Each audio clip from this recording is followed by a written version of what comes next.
దేవుని ఇంటిలో నమ్మకమైన వారి కోసం దేవుడు ఏం చేస్తాడంటండి? వెతుకుతాడు. ఎవరి కోసం వెతుకుతాడంటండి?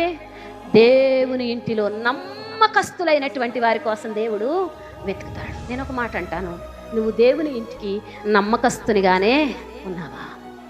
దేవుని ఇంటిలో నమ్మకమైనటువంటి వ్యక్తిగా జీవిస్తున్నావా?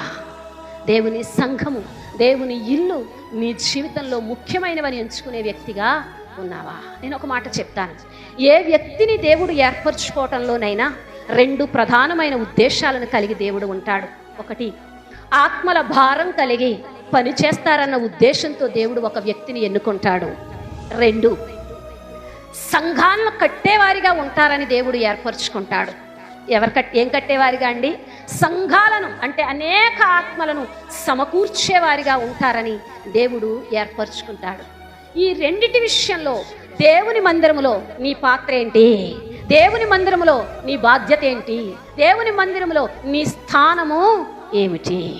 దేవుని మందిరంలో నీ స్థానము, అయ్యో నాతో పాటు సంఘములో ఉన్నవారు ఇంకా రక్షించబడకుండా ఉన్నారే అంటూ కన్నీరు కార్చి ప్రార్థించే సంఘ విశ్వాసులు కావాలి సంఘానికి.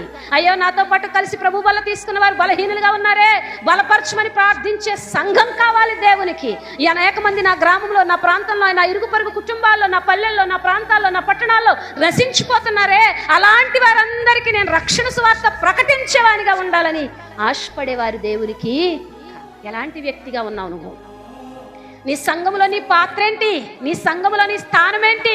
నీ సంఘానికి నువ్వు ఉపయోగమేనా? నీ సంఘానికి నువ్వు కావలసిన వ్యక్తివేనా? నీ సంఘానికి నువ్వు మేలు చేసే వ్యక్తివేనా? నీ సంఘములో నువ్వు ఒక స్థానాన్ని సంపాదించుకున్నావా?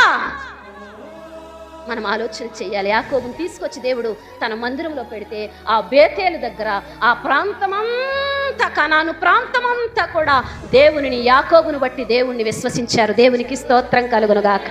యాకోబును బట్టి దేవుణ్ణి మరలా తిరిగి వాళ్ళు తెలుసుకున్నారు. 20 సంవత్సరాలు గడిచినా బేతేలుకు వెళ్ళే అనుభవాన్ని మర్చిపోలేదు.